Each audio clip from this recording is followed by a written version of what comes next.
just your typical Super Bowl car ad.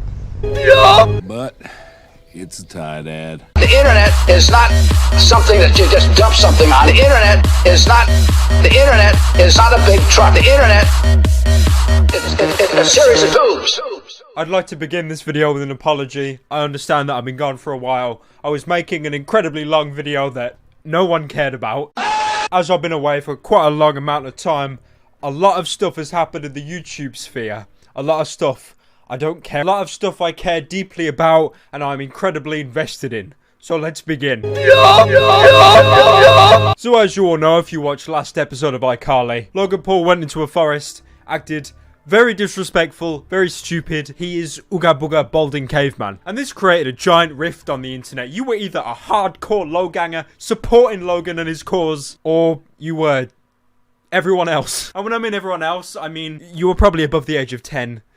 Probably. Dab on them haters! Dab on them haters! And Logan took some time off, and he uploaded this video, and to be fair, it is a well put together video. He puts his point across. He does act incredibly apologetic in the video. Now, if you've got a single brain cell, you know that Logan Paul is the equivalent of EA in human form. How is he gonna fuck this up? By his next video somehow systematically undoing every good gesture he made in the previous video. EA Sports. It's in the... Hiding his face from paparazzi and seen swallowing his tears on social media like a little baby backpack. Hold up, disgraced? What you mean disgraced, boy? I took a break. Besides, I'm still lit as f***. What other YouTuber you know can take a 3-week break and still gain 1 million subscribers? Boy, you lucky I don't come up. The fact that Logan Paul is a YouTuber and he's not some kind of dictator in a third world country genuinely concerns me. This man is physical proof that psychopaths can sneak into society and act like normal people. How am I going to open up this video? How am I going to make it really just fantastic and get everyone back on board, even the people that despise me? I know, humble brag about how many subs I got after making a video on a suicide victim. Today, the era of boring YouTube content is over. I don't use this term a lot. I try to reserve it, but Logan Paul, you are a brainlet.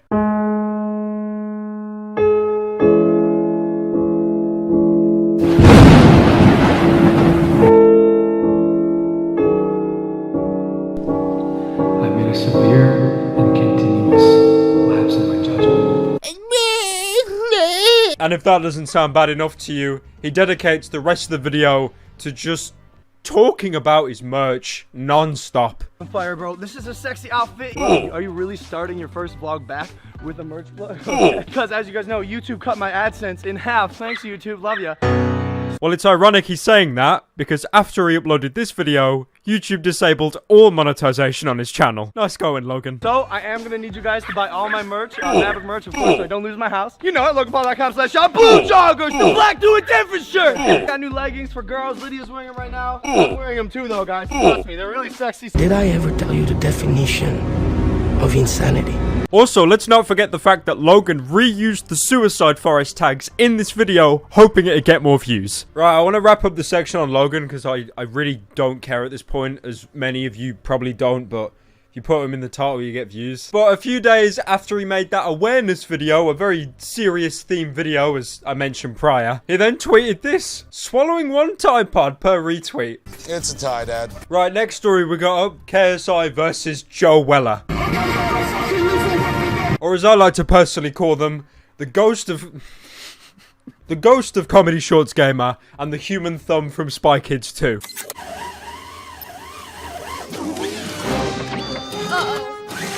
Wait, what's the point in jellyfish, like, realistically? Now, as you can tell from the weigh-ins and the pre-fights and all the build-up, these two had developed quite large egos. KSI thought he was some kind of Shredder lookalike. It's Shredder!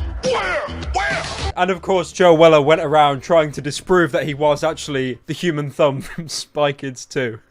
8,000 people seeing your head absolutely crush onto the canvas. And Weller lift his hands up!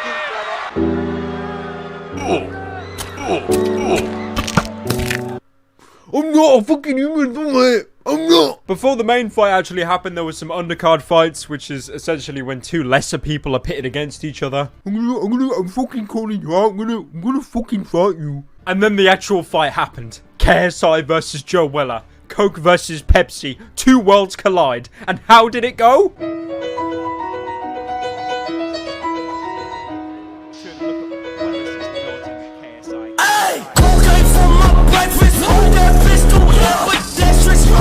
And then about 50 people jumped in the ring and started beating on Joe Weller. I think that was a bit unfair, to be honest. That's probably the reason why KSI won. Joe was really roughed up, and he also developed a really bad nosebleed during the fight. I assume this was his white guilt, as Joe Weller was the only man on earth to this day that gave Black Panther a negative review. KSI won the fight, and then he went ahead and called out a bunch of other YouTubers to come and fight him.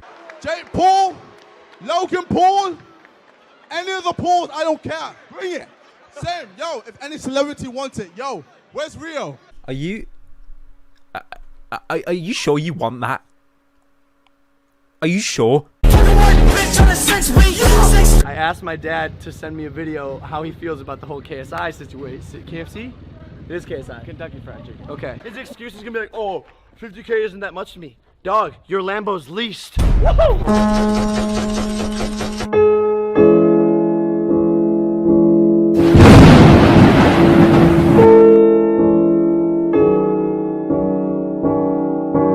Dr. Disrespect situation that happened recently, and some people take it way too. Now, in some much needed lighter news, Dr. Disrespect made a grand return onto Twitch, garnering about 250,000 viewers. Huh? Is Fortnite still around? Jesus Christ, I hope not. Unfortunately, that 250k was only about half of what Tyler 1 gained when he came back. They proceeded to just meme the shit out of him while playing Minecraft. Only 350k!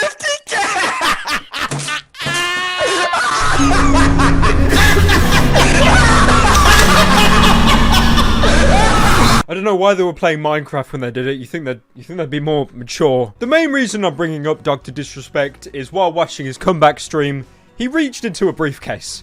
What is that?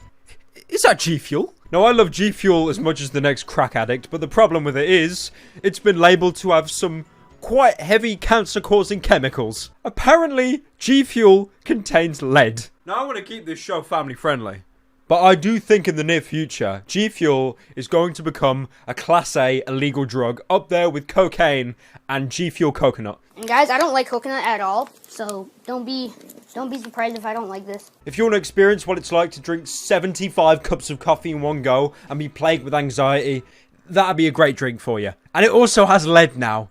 Lead from pencils. I got told that pencils don't have lead, they got graphite. Leadlet.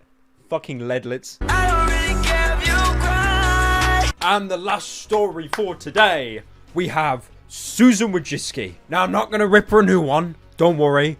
A lot of people have done that already. I feel quite sorry for her. All she wants to do is go to a Little Uzi.